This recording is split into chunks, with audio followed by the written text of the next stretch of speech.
Okay, we're going to go ahead and get started. Good afternoon, everybody. Hope you've been having a good conference so far. This session is entitled Unplugged. What that basically means is we're going to construct a talk together. Basically, it's an opportunity for us to do interactive Q&A about Microsoft, Azure, .NET, Visual Studio, probably those sorts of areas. Those are areas I'm an expert in. I was going to start off with just a couple of context slides up front, but I only have two. So I'm not going to have a long slide deck. I'm going to switch over and I'll explain where we go next. But we're going to build up a set of questions, and then we'll do some demos and other things like that based upon what you'd like to talk about. So from that perspective, this is your session. Now, what I wanted to start off with was a couple of things. One, just from context, and we talked about this morning, I wanted to show the layers that we have in a different sort of view. We talked a lot about the global infrastructure that we've made available, all the new data centers that are going around. We will continue to add more and more data centers as we go for worldwide. Now, on top of this is where we have three big areas. So those building blocks that I talked about this morning. We concentrate a lot on having compute, and networking, and storage. The compute piece obviously powers all of our platform as a service, things like websites, virtual machines, that sort of content. The storage system we talked about this morning is for holding on to all sorts of memory. And there again, we have three primary pieces. We have both blob storage, the NoSQL table storage, in addition to having queues used for programming. So those sort of pieces. And then finally, networking. One of the big things that we're investing heavily in is both physical networking for our infrastructure, obviously all of our routers and switches, the top of rack switches on top of clusters, but in addition to that, software-defined networking. So our software load balancer, our SNAT, or software network address table, all these sorts of things. We put all that software in there for you. And we package this stuff up and then give you all of those components that are built on top. And we'll actually build things on top of these as well. So I mentioned, for example, that virtual machines, the virtual disks, are stored on top of Azure Storage itself. When you saw, for example, the demos of doing things like mobile services, we have SQL Azure, databases, those are also stored on top of storage. So you can write directly against it, and we can use it as part of our own systems too. And then finally, we have the open source and .NET frameworks that sit on top of the stack. I'm not going to start writing applications against the entire piece. So those are all the building blocks. Those are the components that we can use to construct applications. Next question is around the architecture. And I talked about this morning, but I wanted to outline it a little bit more because I think it's interesting to the sort of apps that we're building. So first of all, how do we combine these things? And now let's switch gears and think about how am I going to build applications? How would I construct those? The first piece is to have some kind of infrastructure that is going to be present. When I mention flexibility, these are good examples. So we have examples where you can run on-premises workloads. This is where I have something, source code, maybe I've been building for 20 years, and I'm not going to go rewrite it. I have a huge investment in that. But I want to actually make it available and publish it out to the cloud or provide other applications for it. And I might also, of course, put things into a hoster, or I may put things into the public cloud. But I've actually seen many cases where you'll have more than one of these, and you actually want to compose them together. Now, on top of that, being able to build out and providing access with WebLogic is a nice kind of pattern. And I suspect most people are moving in this direction already if you haven't, but being able to expose that set of APIs helps me, because by the time I'm done, I'm going to have all sorts of different client devices that want to connect to it. So we make it easy with web APIs, REST, OData, JSON are good examples. In ASP.NET, if you have not already tried it out yet, the new web API controller is a fantastic way to get this done. Because now I can actually use MVC routing, and I can create addressable endpoints on the internet, and I can use the JSON serializer that's built in, and I can program using .NET, and I can actually create arrays, objects, graphs, whatever I'd like, and then have those automatically translated back using web APIs. So I think this is a good pattern. So now I can construct and put the bulk of my business logic down here and expose it in a much more of a standard kind of way. Now, identity federation is the next piece. So once I've got this, I have to have security. I have to have authentication. I'll be able to pull that in. We've got Azure Active Directory, based on AD, or Active Directory. Turns out about 95% of the world's enterprises and users are stored in Active Directory. It's a huge percentage. Being able to aggregate that back up into the cloud gives you direct access. This means I can do logins where people can use their corporate ID and be able to log in to remote applications. This will also federate with other environments. In the States, we use Facebook, Twitter, Google, a lot of these sort of things. We also provide support for other social networks, and we have standards-based support. So OAuth, SAML, these sort of prototypes can actually, or protocols, can be used to connect together. Then I can get to my connected device experience. And many of you might be using a couple of different approaches. Some people might be using more heterogeneous solutions or that allow me to build one version of the application and some kind of a runtime that allows me to distribute. That certainly gives you the ability to write a particular set of code for it. But once again, I'm accessing it through security and also the same set of APIs. In other cases, you may be building native clients for each. So Visual Studio for Windows, Windows Phone, might be using Xcode for iOS, might be using Eclipse to build against the Android ecosystem. But being able to build in this sort of format, again, I can now make smaller clients and I can connect them back to the back end. We've actually played with the presentation technology a lot. We have tried strategies where we've tried to build one universal view that just kind of works. My experience with this is, in general, you want to build a nice UI to match your form factor. And the navigation and layout for a small screen on a phone is significantly different than a big 30-inch high DPI monitor, which of course we also support with Windows 8. And tablets is the same kind of idea. A common navigation pattern, master detail, for example. In a phone, I can have a list. If I click on something, I want to pop up details. If I have a tablet, I want to put those two things side by side and make good usage of it. And we have API and HTML flow with ASP.NET, so web protocols that allow you to do that, but those are two good combinations. Then finally, as I mentioned, being able to hook this back up with external services.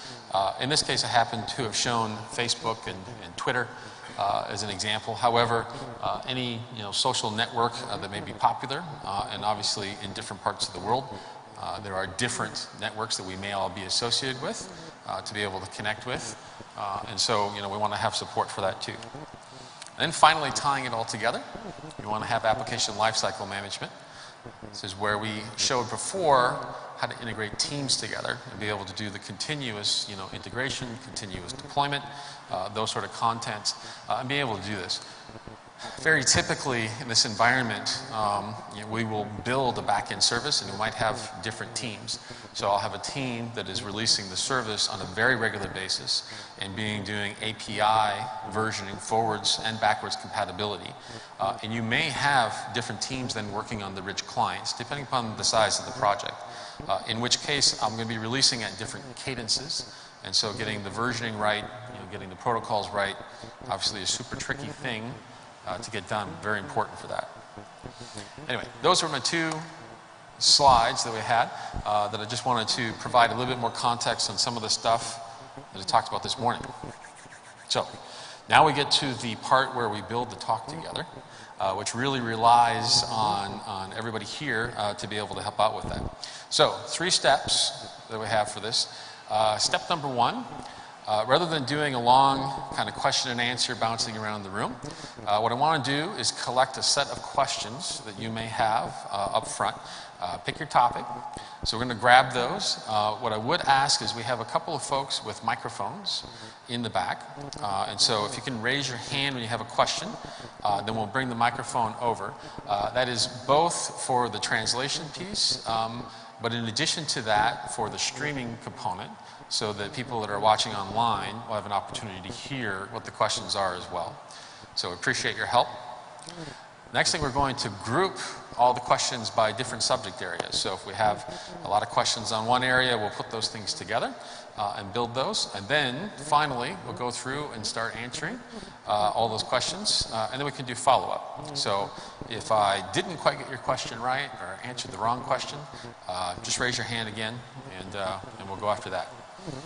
I'm going to use an incredibly high-tech piece of software called Notepad to get us going. So, with that, yes sir, right here. And I have we do have translation too, so if you like listen to this too. In Russian, yeah? Yes. Historically, Windows Azure has been developed as a PaaS, public cloud. And it was quite recently that you finally released from beta your virtual machines, persistence for virtual machines, and finally we got IaaS functionality in the cloud. Because our company builds a software for Windows RT to manage public clouds, and we've already done that for Amazon. I'm interested to learn about the future of Windows Azure as IaaS, because there are still lots of things to do.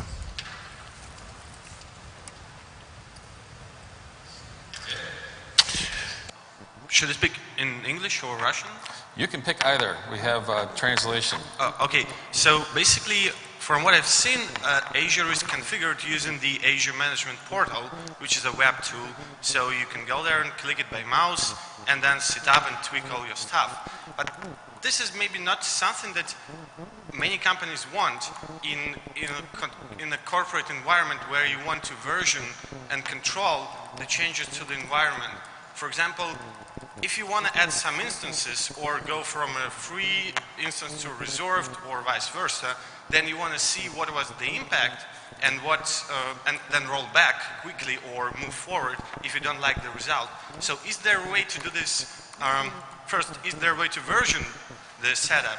And second, if there is a way to make the setup go automatically using a kind of a command line tool, which basically picks up a set of like XML files or whatever, and then makes sure that the setup is in line with what is in the XML files which are versioned. So we can rely that everything is exactly as we expected, that no one has made any occasional change that was not really took in mind when people assumed the next versions of the system. Yep, okay, great. My name is Ruslan. I am founder of Jelastic. It's a cloud for Java and PHP applications. So I would like to ask you about private cloud options. Could you tell us a little bit more what it is, and can I install this on my own hardware? Can I use hybrid options, or what is it? Okay. Thank Great. you. Yeah, can answer that. Right over here. And we'll grab about 5 minutes worth of questions up front, and then we'll go from there. So we won't keep going forever. Okay, I have second one. Yes. Right now, either we have such services like systems under app controller, where I'm able to deploy pretty complex service in my private cloud, but I'm unable to deploy the same complex service in Windows Azure, unfortunately, only one VM from image, when I will be able to create a real hybrid solution and, for example, migrate my complex structure, persistent, for example, as a service template in private cloud in VMM, then push it to Windows Azure with no any issues. When I can do it. Okay, great.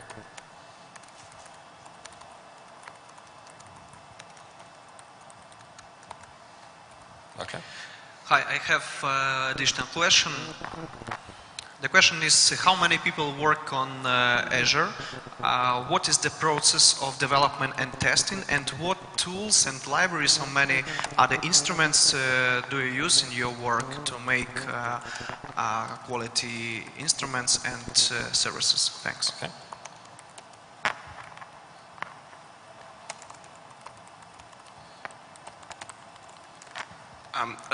This may be just a follow-up to the previous question. I heard that the Windows Azure team is run by Scott Guthrie. Not sure if it's true, but what I also heard is that a lot of folks who work for ASP.NET and other related technologies are also part of this Azure team. So can you tell us a bit more of what is the relevance of the teams who make Azure and who make the tools, or the ASP.NET or the other development tools, and what is the driving engine here? Like whether you do Azure for your ASP.NET and other platforms and other products, or vice versa. So how do you plan those things? How do you manage the team? Okay, great. Okay, cool.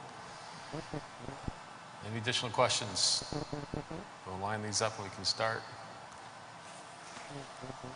I always wear blue. Scott wears red.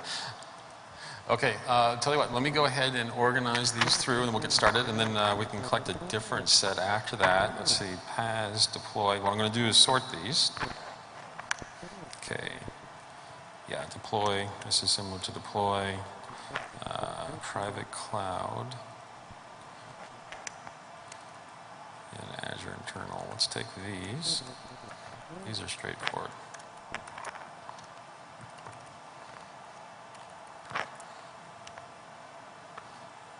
And let me do this one first because it provides context for these other ones. And then we can talk about that. All right, so let me go ahead and start on this out of the way for just a second. Okay, so the first set of questions here are more around the team, how is this set up, and that kind of stuff. You know, from a team perspective, Microsoft has what we call dev, test, and program management as three different components. Program management is where we often work with outbound product planning. We'll work on user specifications and user interface. What should it look like? For the Windows Azure team, Scott Guthrie is in charge of program management. So he runs the program management side of Windows Azure. Okay? Because that's more of an outbound, you see Scott will do plenty of speeches. He's very good at it, so we have him out there quite a bit. Scott and I are peers, and so I own the development team. So I'm in charge for things like architecture, the developers that implement the software itself, and from a DevOps model, making sure that we keep all of our services up and running and going. We actually have a third person that we're peers with. His name is Bharat, and he owns our test team. And the test team is responsible for doing a lot of our quality work. So basically, we have three of us running Windows Azure, both with the different functionalities. And then we report in through Satya Nadella, who's the president of server and tools. So that's basically the structure. So you're going to see Scott a lot because Scott is going to do a lot of talks. He's got the blog. Oftentimes, when we release new functionality, we'll actually explain it on Scott's blog. We'll do other talks. It's a good avenue for us to educate folks in what they do. And Scott would be the first to tell you that a lot of the cool innovations that we have an opportunity to show off are coming from some of the great people on the team. And so we subdivide after that because the next question was like, well, how do you guys organize this stuff? What we basically do, because it's actually a very large team. I mean, anytime you have thousands of people working on a product, that's a lot of engineers, and that'll actually tie into the question around the process sort of components. We have to subdivide it in order for that to work. And so we have top-level directors, also dev, test, and PM, and they run each of the different portions of the system. So for example, we have a storage team with dev, test, and PM. We have a team that works on ASP.NET, dev, test, and PM. And then we have teams that work on virtual machines, infrastructure, and that kind of stuff. So it basically repeats itself all the way down through. So on my team, for example, I have actually a dev director in charge of building ASP.NET, mobile services, and that kind of stuff. He's actually here. His name is Dimitri Robson. He's originally from the area and will actually be giving talks this week. So he's a dev director, works for me. He has a counterpart in program management that works for Scott. So you get the basic idea. So nonetheless, the big thing is when we group the teams together, then we're able to pull together the entire system. Now, the next question was really around, what tools are we using and what process do we wind up following? As you can imagine, there's a significant amount of technology required to pull some of this off. So let's just take virtual machines for a moment. We have to actually go build out the technology to deploy host servers across all the machines. So there's an underlying piece on top of the physical system. So there's teams working on the actual physical hardware, the physical networking, and getting hosts deployed across, could be 10,000 nodes, and there's information that has to come back. On top of that, I need to be able to store all the VHDs, the virtual machine descriptions, etc. So we have to be able to hook up to storage and get the background accounts in there and working. We get up on top of that, then there's the provisioning aspect. Like say you asked for a virtual machine, where do you go schedule it? Because we want to make sure that we're allocating it to the right set of machines. We want to balance the amount of usage that's on the machine so you don't wind up with a noisy neighbor problem. So we have to have features that go off and decide for this request where's the best machine to go schedule it against, both for regions as well as the kind of noise level. There's also then the issue around how do I make sure that I can keep availability. So if you picture in your mind a physical data center where I've got racks of machines, each coming in with a different power supply, we know hardware might wind up failing. Power can go out. In fact, just last week, we had an outage, which was quite interesting. It happened in our Singapore data center. And the issue that we ran into, it turns out that we had a power surge. So if you ever had the case, actually saw this in the hotel bar last night, where the lights kind of dim, they flickered, kind of went out, came back on, went in pretty quick. That happens, right? It turns out that depending upon which vendor you buy, your rack may not come back. It may go down. So we had some vendors where the racks that hit this power fluctuation that went through, they actually weathered it just fine. They had enough capacitance in there, they were keep going, and the machines kept going. But then after that, we had others that went down, they shut down. And when they were supposed to come back up, we had problems with transfer switches. So the UPCs, the transfer switch is supposed to go, it's supposed to get supply, it's supposed to get up and running. Didn't. Okay, how do you go do that? So in those circumstances, we want to design for that by doing what we call update domains and fault domains. That means we have extra copies of the data on different racks. So if one of them goes down, we can fault over to the other. That's how we keep higher availability. So as you can imagine, right there is a bunch of technology that has to get built in order to schedule it and keep it going. And then you get back all the way up into the portal. How do I make the portal easy and those sorts of things. So that's basically, kind of the structure, how the teams come together. There's a question around, hey, how do you kind of plan and coordinate this? So if you've got, say, 1,000 developers on a team, 1,000 developers is a lot of people, and it's worldwide, right? Because we have people that are working on the left, mid, and right coast of the United States. We have people in Europe. We have people that are working also out of China, out of India, on different sort of topics. So how the heck do you make this thing work? A few different things. One, we do actually do some level of high-level planning. We typically will do that on a 6-month boundary. It turns out a bunch of Microsoft works the same way. We try and do these around the big themes. These are cases like the example I just gave, where I need multiple teams to come together. The feature doesn't work until I get it all done. So the question is, how do you coordinate that? We'll actually break it down usually into about 6-month boundaries and identify what the pieces are going to look like when we get done. Now within those, we'll pick the target and say, hey, let's take virtual machines. The original goal was to get to preview. How do you get to preview? We had to pick the initial set of features I just described and say, in the next 6 months, we're going to have the basic set of that stuff working. Within that, we can now break it down into smaller milestones.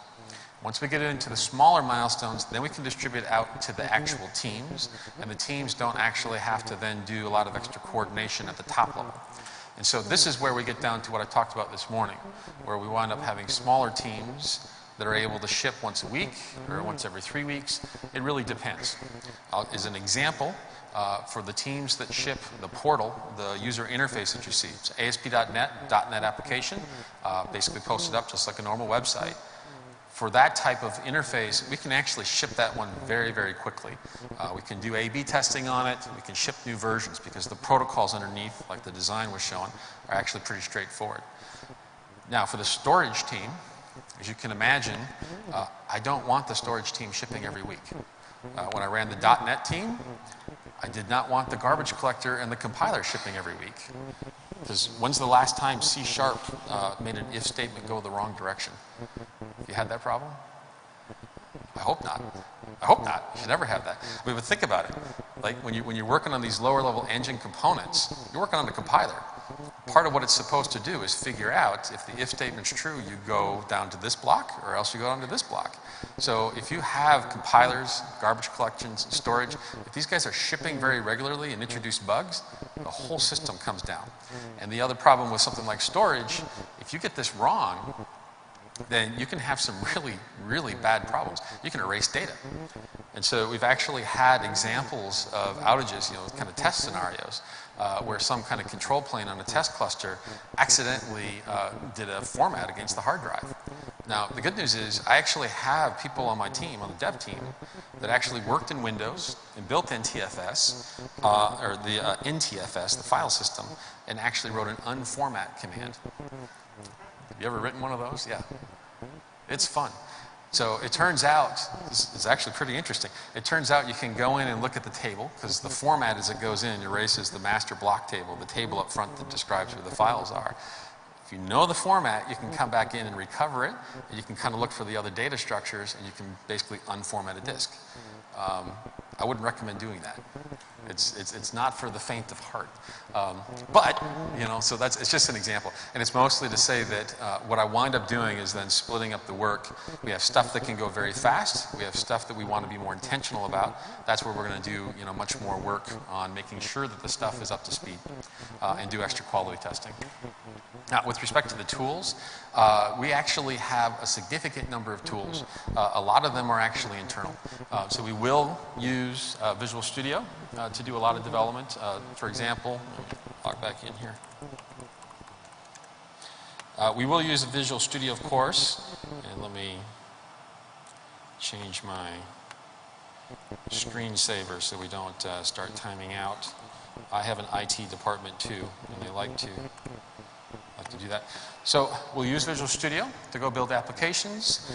We have both MS Build, which is the tools that are used for build inside of Visual Studio. And those, of course, will kick things out. We actually have, frankly, too many test systems. We're probably very much like you, which is hopefully you look at what we've got with TFS, VisualStudio.net, and you say, wow, I'd sure love to go use all of that. That looks awesome. That's what I want you to say. Now, the truth sometimes is, hey, that may be great for a new app that I want to go write, but I'm not always writing new apps, right? So I have existing assets. And we're the same. We have a bunch of internal tools that we've had since the earth cooled, which is a long time. So we integrate those into the process as well. But by the time we're done, every check-in will be validated. We do static analysis against it. We look for code churn. We do all sorts of other sorts of analysis that are more around geopolitical and those sorts of things as well. Run it through the system. We do these builds up in the cloud, pull them back down. We have unit test harness that will run all of the unit testing as well. And then we have what we call flighting systems, which is like your A and B, and the stuff that I mentioned this morning. And what that means is the most efficient teams can actually do builds very quickly, large code bases in under 10 minutes because of the branching structure. They can actually get their unit tests run, and they can actually deploy by the next day. The deployment goes off, and it gets kicked off and can run out in the production environment, and we can go back and actually test it. And then that allows us to go back and turn it on. So basically, it's a lot of the same techniques and things that I talked about this morning that we make available as part of the product. It's just at a scale that we're talking about. You may have 200 people on a particular team, and they may own a 5 million line source code base. The oldest source code base at Microsoft that I've owned is the C++ compiler. The first versions of the C++ compiler date back to 1988. We, of course, update it every year, add new features, but it's a lot of code. So I know many of you have a big code base too, and that's where we basically sit. Okay, great. And feel free to raise your hand if you have any follow-up questions or issues with that. Otherwise, I'll move on to the next section. So, private cloud. The question was asked about private cloud. Here's what we're doing. We use a combination of Windows Server and Hyper-V, as well as SQL Server. That set of technologies allow us to have the same kind of environment that we're running in the cloud. For Azure, we're also using Windows Server and Hyper-V to do a lot of our provisioning for virtual machines. The PaaS offerings that we create, so creating a web service, Well, internally, we still have a virtual machine. We allocate those. It's a good division of sub-allocation. We can do things like throttle I/O. We can do things like actual controlling the amount of storage and usage, RAM, those sorts of things. So we'll actually divide in that mode. Now we have service definitions that allow you to actually say this is what a machine should look like. Because we're using the same formats in both locations, it means that if you create a virtual machine, a virtual disk, you can actually migrate it. It literally is like a file copy. And so I can pull the file from one location, I can move it into another, and then I can run it. So that means I can use it in public cloud, I can use it in private cloud, and I can use it, which is your own data center, or I can use it inside of a hoster that's running the same technology stack. So we can move these things back and forth. Now, what we're trying to do with what we call the Cloud OS is say, here's a common set of functionality. If you write an application against it, you can actually make it work in all of those environments. You'll see some good examples of this. This portal that I showed up here, this portal that has all the input in there, we actually run exactly the same code that we've got exposed in Windows Azure. We run the same thing in this private cloud solution, which means that that portal can actually be deployed and run on your own data center. The website support that we have works the same way. So if you build out websites, I can run it either locally or I can run it in the cloud. Service Bus and Service Bus Relay, another couple of good examples of how you can combine those things back together. So we have a lot of good examples. SQL Server, another good example. So I can actually write an application that targets that set of technology. Once I get my application up and running, I can take the same app and I can move it back up into the cloud and make that available. So hopefully that answers the kind of private cloud, what it kind of looks like. Maybe not to the triple click, but closer. Yeah, okay. So that's the technology. So when you hear us talk about Cloud OS, this flexibility thing, that's what we're going for, right? It really comes down to, depending upon where you're at, what I'm seeing is a lot of enterprises, a lot of customers, they're looking at a combination of strategies. I like the idea of the cloud, I like the cost, but I need to figure out when I can move. I'm not going to do it all at once, and I have complications. In some cases, it may be a case where there's just not a lot of confidence yet, and I just want to try it out. I want to try projects and make sure it works. In other cases, it has to do with some subset of my projects or my customers, where maybe there's regulatory reasons for it. I know here in Russia, there are a particular set of data that really are not allowed to leave the Russian Federation, right? It needs to be here. That's a government regulation. And that's not unique to Russia. That's true for Germany, China, many other locations around the world. So, there may be legitimate circumstances where I want this kind of flexibility. You should think about this as you're going to find cloud vendors that are going to tell you, hey, just go ahead and move it up into the public cloud, or use my public cloud, that's what I offer. Here's machines, go ahead and do it. And if you can figure out how to move it around, good for you, but I do public cloud. You'll find vendors that basically say, look, I'm about the private cloud. I want to put some stuff over here, and we think that's really where the benefit is. And there's going to be some open source stuff that will also say, hey, we think we can actually make it work everywhere, try it this way, and these 5 partners are going to come together to make it work. So we'll see. The good news for us is that's good competition, right? I mean, that means there's a set of scenarios that are being tried out. People are trying to figure out what the right path forward is. What we're trying to do with Microsoft is, since we've been building enterprise products for 20 years, right? You're probably already using Windows Server, SQL Server, etc. So we want to make sure that that same technology can work for you. So we believe we're actually pretty well positioned to deliver that flexibility, that I just described. Okay. So let's talk about the roadmap thing. So we started off with PaaS. I think you pointed out you kind of changed your mind. You did this infrastructure thing, what's up with that? So you did one before the other, and what's your kind of plan and that sort of thing. We definitely, you're right, we did start off with our platform as a service offering. And I actually think that as you watch people migrate, a lot of the workloads right now, we're seeing there's absolutely a lot of interest in building PaaS, and we have a lot of good scenarios like that.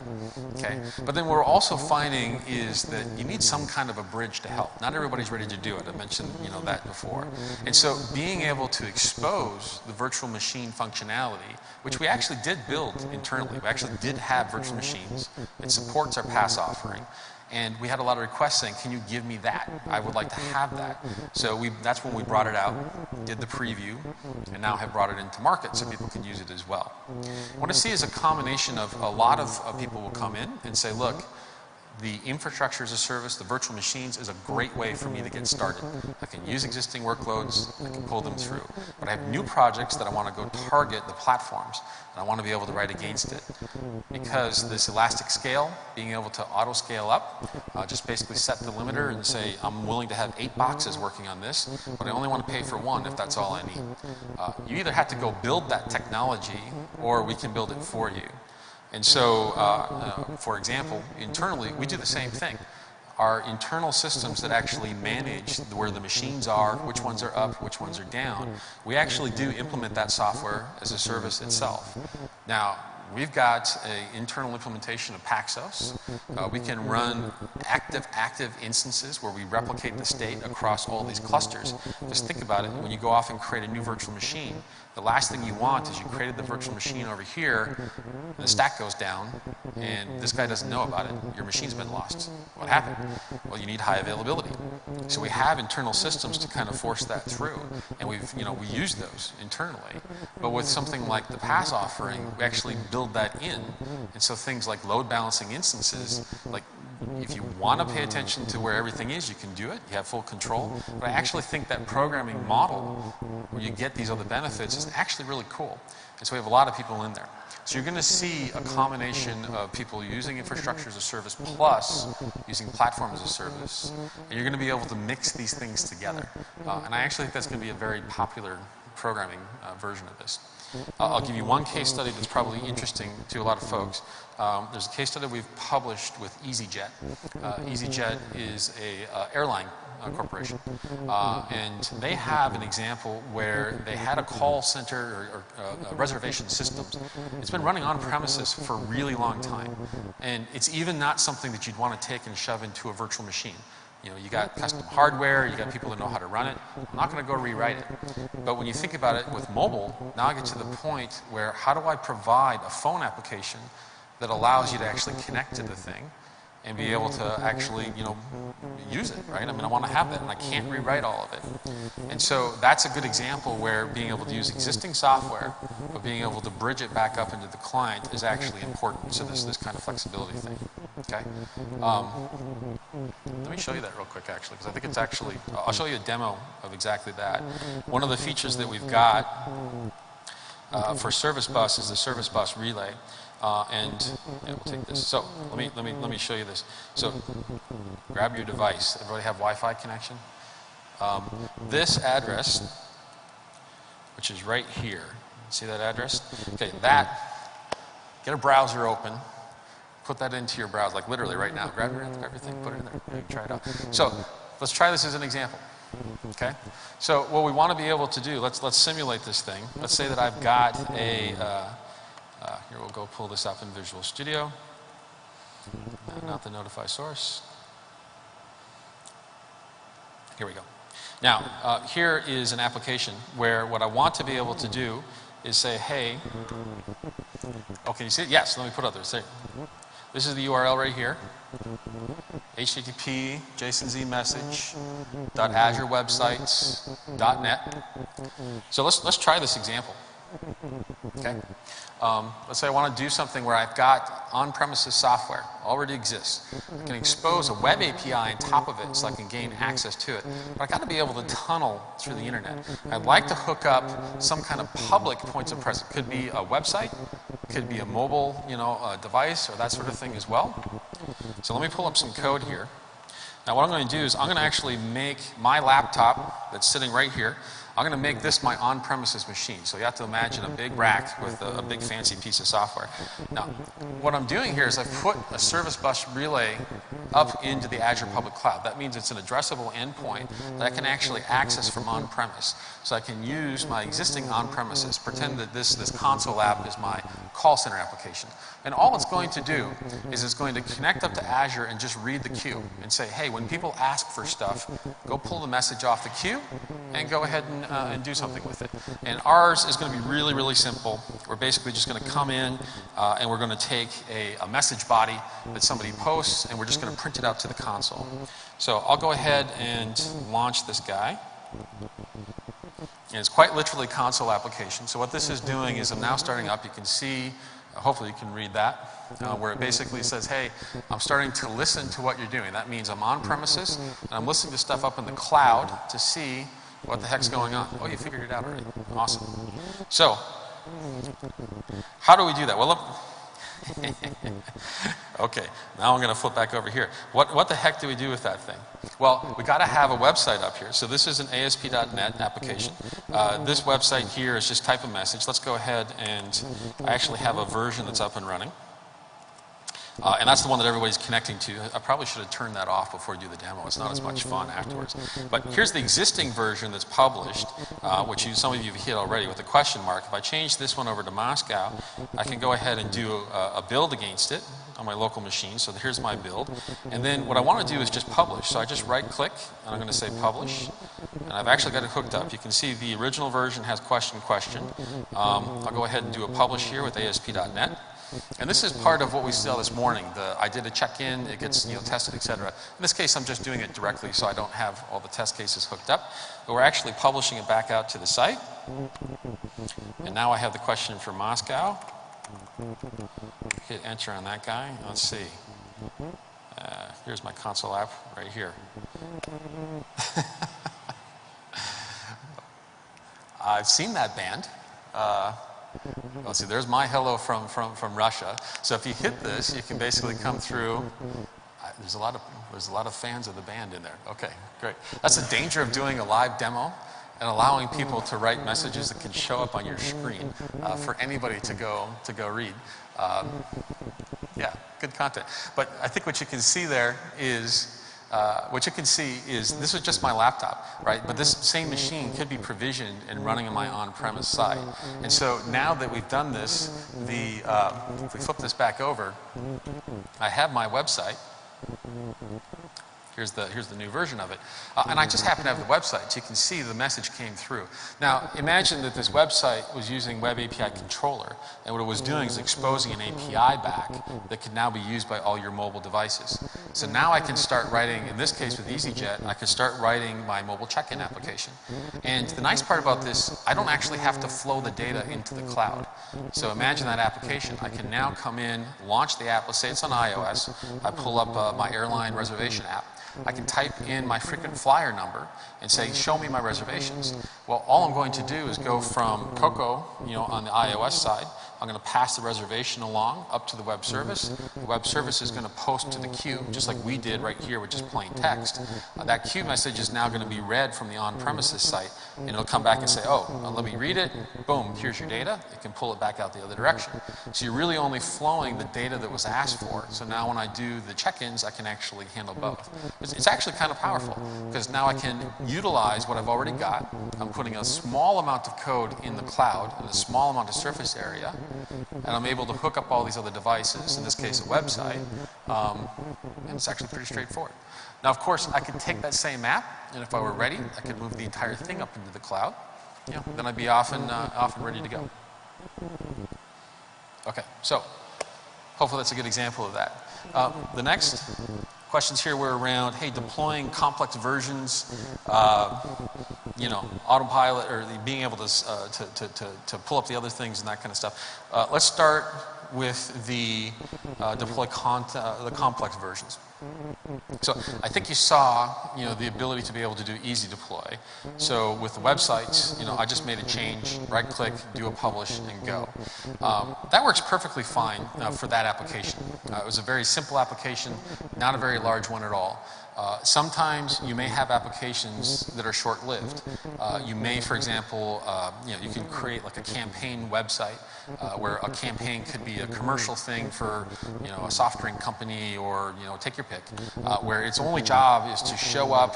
It'll show up on commercials and advertising. People will go hit it, learn a lot about it, and then it's going to be done. That can be a common scenario. That's a case where the overall development of the application is not huge. It might be a particular time. It's going to be very used a lot, and then I'm not going to use it again. In certain situations like that, what I just described with being able to right-click and publish, use source control, the stuff we saw the demos on, is going to work great. We don't, obviously, deploy our stuff that way for the portal. As you can imagine, as the number of people go up, if the application starts to get used by millions of developers or applications hitting those APIs every day, that is not something that we want to just have every developer in their office doing a right-click, hitting deploy. The process we'd like, the kind of source control and continuous integration, is a good process. In that case, being able to make check-ins, they do get serialized by the build system. The build system is going to run all my test cases against it, and then it'll invoke the deployment engine. It's the same deployment engine. So when I right-click and hit publish, then the automated stuff that you saw in the demo this morning invokes the same deploy and pushes the same applications out there. So that's kind of the scenario we'd like to be able to enable. The question is, how do you do that? We're going to enable this stuff at 3 different levels. The first thing is all of our management APIs that we use internally are exposed via REST programming surface area. That means you can write any code that you want in order to automate things like creating virtual machines, shutting them down, starting them up, deploying websites, creating any object that you saw in there. You can programmatically write applications that can do that. The next thing we have is PowerShell scripts. There's actually some helper libraries for things like Node. So if you'd like to use JavaScript to do the same thing, there's some libraries and some helpers and some scripts for that too. And they just sit on top of those same APIs.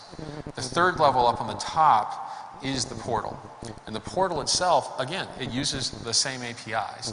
And so the goal is now, if you just want to do the right-click, Visual Studio would be kind of adjacent to the portal. So the portal, Visual Studio, they can both hit the same thing. So we want to be able to do all those things. We mentioned the private cloud area. That's another place we're using System Center. There's another option that you have for being able to use it. So I think this is a pretty common pattern. It's a separation of the kind of control plane API, being able to use the commanding interfaces, and then being able to have a GUI interface. It's a nice kind of system to have that. So that's the underlying piece. Now, where are we at with this? In a few cases, we have, I think, a pretty good solution. I think the website solution that I just showed is probably one of our best because, again, it uses the same APIs, the same control flow. However, it is completely integrated with source control. It's completely integrated with testing. I really like that sort of system, and that's good. I think it's fair to say we still have a little bit too much heavy lifting for some of our other scenarios. And we've got cases. I think we've had some partners that already mentioned in the room that they're providing solutions that make this easier, and I'm all for that. And then using the same interfaces and APIs that you can use for that. My goal over time, just so you know, is that I'd like to see all the most common scenarios get as easy as the kind of point and click or the kind of integration components that are out there. And right now there are cases where that's probably harder than it should be. But you will see us add more and more productivity. And the strategy will match what you saw with ASP.NET. So we'll be able to have automated tools. We'll be able to hook it into the developer operations, the continuous deployment pieces. We'll hook all that stuff up. So we have actually some pretty sophisticated examples. DevTest is a common one where people have entire systems that are designed to go off and allocate a new set of virtual machines, put hardware, the software, the new versions of that against those machines, run all their test cases, grab all the results, tear it back down, and throw those back out. And there are partners that can help with that same sort of technique as well. And so I think it's a good kind of solution. This is an area that I think is very welcome to have solutions that people are putting together, both partners and Microsoft on top of it. And in often cases, it may match a particular environment in which you work in. I mentioned ASP.NET, websites, that's a good environment. Some of the Node environments is very similar as well. So you'll be able to see that. So if you don't see something where it's like, hey, I just wanted to right-click this big environment and just have it work, chances are we're already actually working on that already. Okay, last question in this list, and then I'll take any follow-ups that folks have. And it doesn't have to be about Azure either. If people are interested in other stuff, just let me know. Last question that we had was around internal usage of Azure. A couple different things. One, we are using the same physical infrastructure across Microsoft. And so the pieces of software that I mentioned that do things like manage our physical machines worldwide, things like being able to power them up and down, track which ones are where, deploy host operating systems, these sorts of things. That is software that we actually share around the entire company.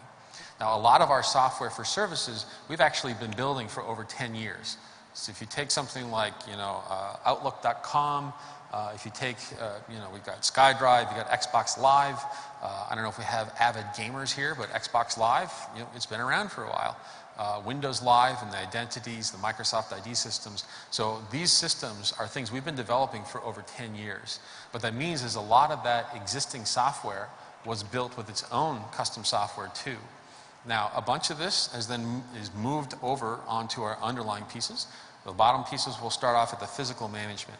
Now, what you're starting to see, now that we've got Azure and we've made it available, both internally and externally, we have a lot more teams that are actually moving their next versions of their software on top of Azure. I mentioned Xbox because it's probably a good example. The Xbox One was announced last week. If you're an avid gamer, hopefully you're very excited about that.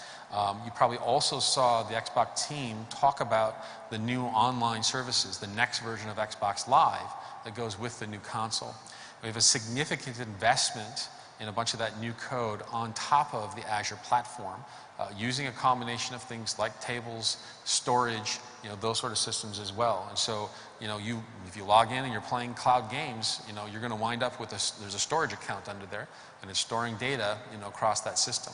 So that's just one example, because the question is, hey, who's using it internally? So we've got significant, adoption coming through with a bunch of our properties. And what you'll see is internal teams, they're very much like what you would do for your company.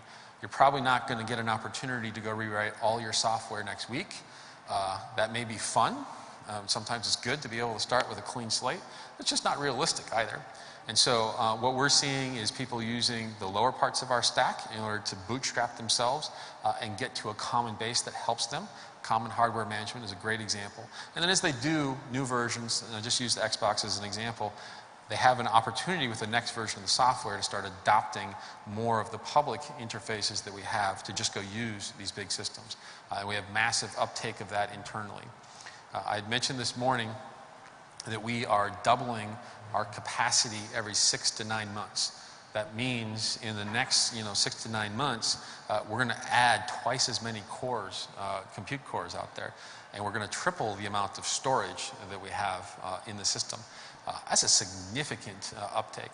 Now that's a combination of some of these big internal customers that I just mentioned, internal to me as Microsoft internal folks, but then also the external adoption that comes through. So it's a pretty big undertaking for those. So that's what the space kind of looks like. It's evolving fast. Personally, I'm very excited to be part of it. The last time I had a chance to be in a V1 was when I worked on the CLR, and it's hard to believe, but that actually was '96 when we started typing in the CLR and building up .NET, and then Visual Studio, etc. So it's a very cool time to be a developer. To me, the technologies that are super interesting, we've got the cloud, that's changing a bunch of stuff. I mean, the IT industry is a $1 trillion industry. That's trillion with a T. Lots and lots and lots of zeros. That's how much money is spent on hardware and software and consulting and everything for IT. That's a huge space. So the disruption that comes with the cloud is a massive opportunity.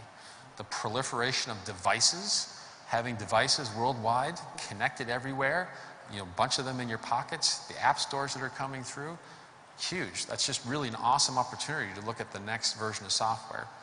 And then we've got a bunch of really cool new programmatic stuff. So if you're a geeky developer, man, who doesn't want to write distributed applications? It's a lot of fun. There's a bunch of cool stuff in there. That plus big data and the analytics side is huge. There's a huge opportunity there for putting together interesting decisions around all sorts of data that you may not have seen before. We use that internally ourselves. So being able to see access patterns across the cloud, how to optimize networks based on this. There's all sorts of things. Software-defined networking, and the other one I would mention is machine learning. Machine learning is absolutely huge. So just like you see simple examples, recommendation engines, people that like this music will like this kind of music. Those are just a start. We're going to see a significant explosion of this kind of technology as it goes forward. So it's actually really cool. It's a great opportunity to be part of that. All right, so that was the list. We have a couple of minutes left. Any follow-up questions that anybody has? Or did I? Yes, sir. We've who's got the mic? Microphone? Microphone, right over here.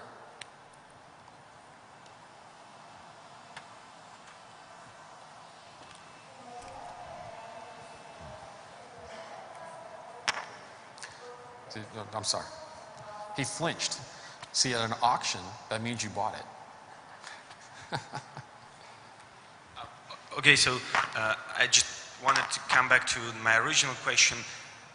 Is it Azure for ASP.NET or ASP.NET for Azure? Or I know that the answer is that somehow balanced. Can you tell us a little bit more of how you balance this, like the priorities here, of how do you drive those two systems who work together in concert? Yeah.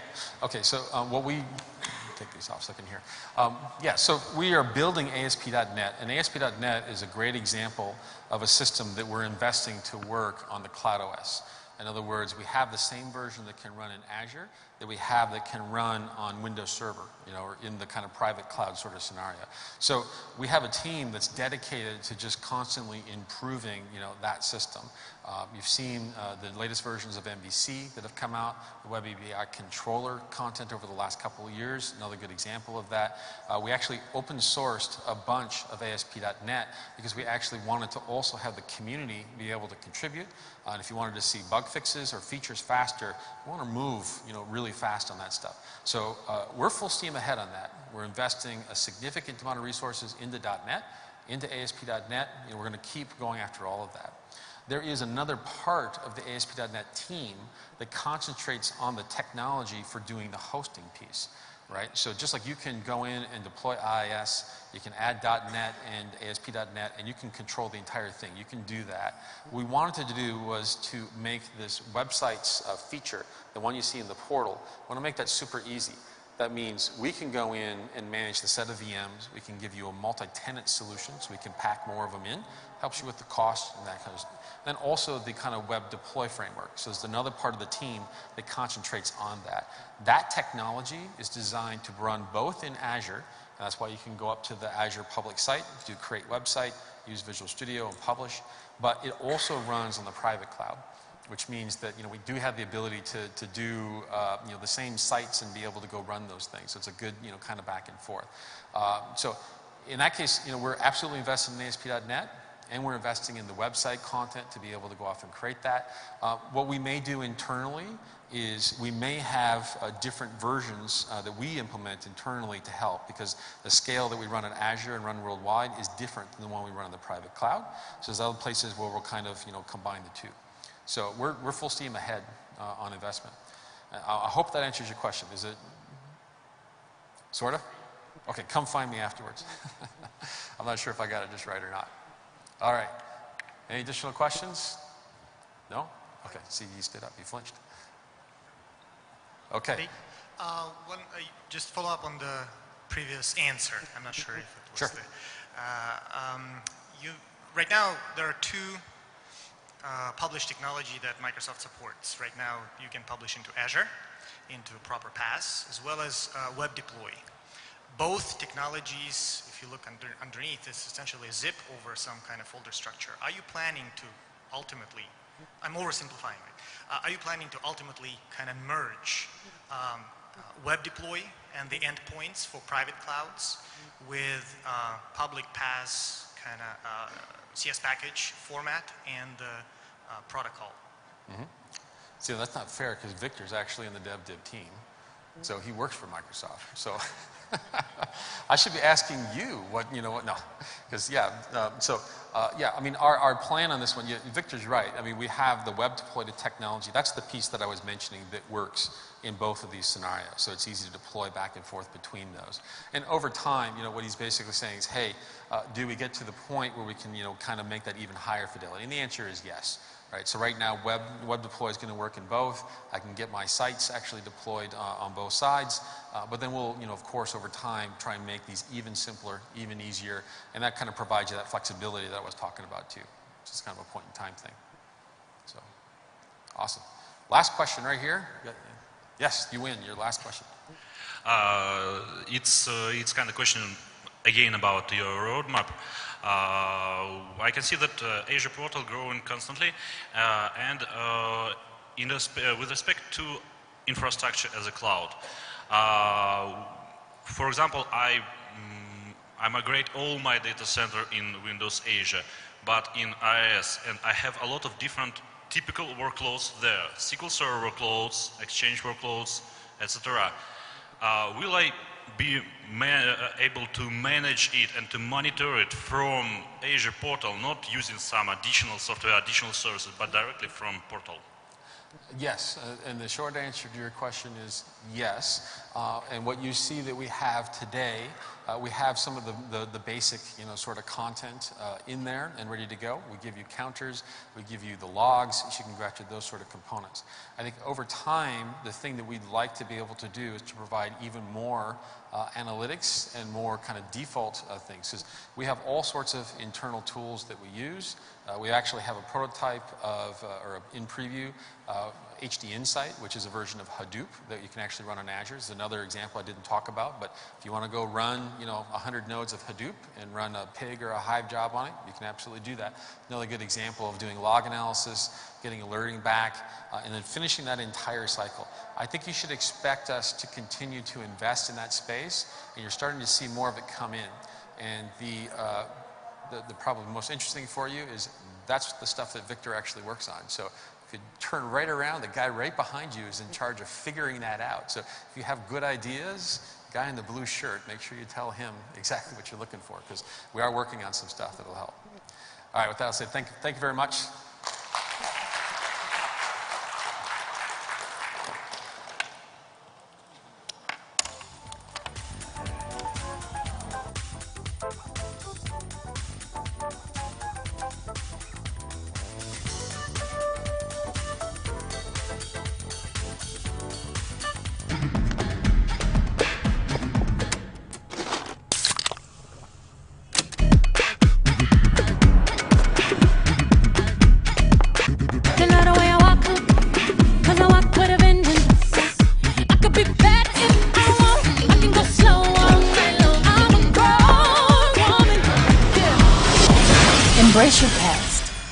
Прими прошлое, но живи здесь и сейчас. Пепси. Живи здесь и сейчас. Желаю яства к пенному от купцов немецких. Так, холодец. Хрена маловато. В темницу. Этот мясо пожалел. В Сибирь. Молись, холоп. Вкуснота-то какая. Хрустота. Новый вкус от Хрустим. Прекрасное сочетание холодца с хреном. Хрустят все! Новый Хрустим к пенному. Холодца и хрена в самый раз.